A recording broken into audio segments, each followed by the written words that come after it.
비 오는 날이면 자꾸만 생각나는 소름 끼치는 경험. 제 아들이 10살 되었을 때 겪은 일입니다. 벌써 5년도 더 지난 일이네요. 저는 군 전역 후 친구들 몇 명과 모여 사업을 했습니다.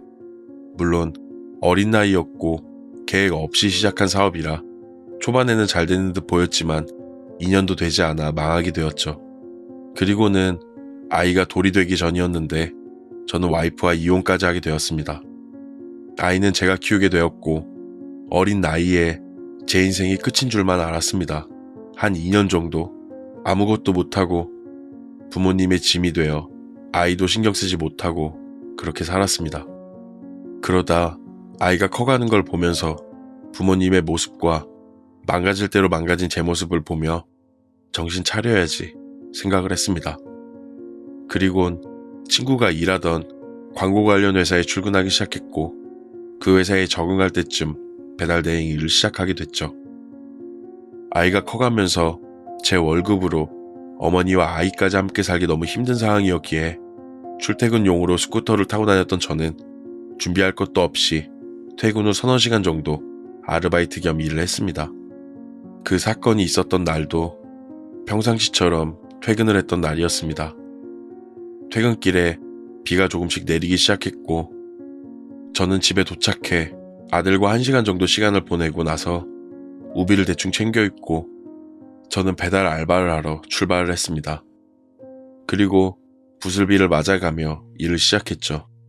한 7건 정도 배달을 하고 나서 몸이 안 좋아 집에 가려고 생각을 했을 때 집에 가는 길에 있던 오피스텔의 배달을 잡았습니다. 그리고 나서는 주문한 삼겹살을 받으러 갔습니다. 그렇게 주문한 음식을 받고 난 뒤에 신림동 엑스 오피스텔로 출발을 했습니다. 비도 계속 오고 있었고 소나기처럼 쏟아지진 않았지만 부슬부슬 내리고 있었습니다. 그런 날에는 앞을 보기도 힘들긴 했지만 마지막 배달이다 생각을 하며 우비 위로 내리는 비를 맞으며 엑스 오피스텔 앞에 도착을 했습니다.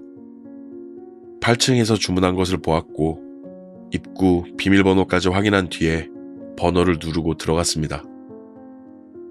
아무도 없었고 조금은 오래된 오피스텔이라 현관에 불도 들어오지 않았던 것으로 기억을 합니다. 그리고는 엘리베이터를 잡고 8층을 눌렀죠. 8층에 도착해서는 엘리베이터를 발로 잡은 상태로 음식을 문 앞에 두고 사진을 찍어 문자를 보내고 난 뒤에 다시 엘리베이터를 탔습니다. 타자마자 엘리베이터의 문이 닫히기 시작했죠. 근데 9층에서 엄청 큰 후드티를 쓴 사람이 내려오더라고요. 얼굴은 보이지도 않았고 남자인지 여자인지도 잘 모르겠더라고요. 그리고는 엘리베이터로 뛰어 들어오더니 제 뒤로 섰습니다. 저는 1층을 눌렀지만 문이 닫히면서 올라갑니다 소리 이후 다시 문이 닫히며 층스를 누른 버튼의 불이 꺼져버렸습니다. 저는 다시 1층을 눌렀습니다. 근데 가만히 뒤에 있던 그 사람은 뒤에서 저를 툭 치며 3층을 눌렀습니다. 그때 이 사람 뭐지? 라고 생각을 했습니다. 그렇지만 그냥 뭐라고 이야기하기도 애매한 상황이었기에 그냥 넘어가려고 했습니다. 계단으로 3층의 친구를 만나러 내려가다 엘리베이터를 탔구나 정도 생각했습니다. 그리고는 엘리베이터가 내려가기 시작했습니다. 그때 그 사람이 제 뒤에서 뭔가로 제 등을 콕콕 찌르더라고요. 저는 저를 부르는 건가 하고 순간 뒤를 돌아봤습니다. 그리고 그 사람은 머리를 푹 숙이고 있었고 시선이 아래로 향하니 칼인지 무슨 쇠방망이인지 그런 걸 손에 쥐고 제 등을 콕콕 찌르고 있더라고요. 정말 깜짝 놀랐습니다. 근데 무슨 말도 움직이지도 못했습니다. 너무 당황해서 그냥 떨고 있었죠. 아무 말도 못했습니다. 근데 뒤에서 그 사람은 아무 행동도 하지 않더라고요. 머릿속에 수십, 수백 가지 생각이 지나갔고 저는 그냥 3층의 엘리베이터가 멈추는 순간 뛰어내려야겠다 라고만 생각을 했습니다. 그리고 엘리베이터가 3층에 도착을 했고 그 뒤 문이 열리기 시작했습니다. 그때 그 사람이 미친 사람처럼 소리를 내어 웃으면서 혼자서 엘리베이터에서 뛰어나간 뒤 1층 쪽으로 뛰어가더라고요. 그리고 저도 1층에 도착을 했고 혹시나 그 사람이 어디 숨어 있을까 선뜻 내리지도 못했습니다. 그리고는 정말 죽자사자 뛰어 오피스텔 현관으로 벗어나 제 배달 스쿠터를 타고 집까지 왔습니다.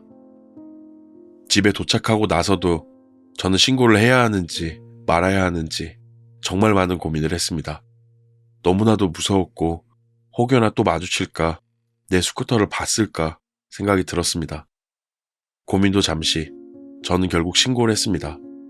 그리고 나서는 며칠간 배달 일도 못했고 어머니와 저 아들 셋은 강 건너편으로 이사를 가자는 이야기까지 하게 되었습니다.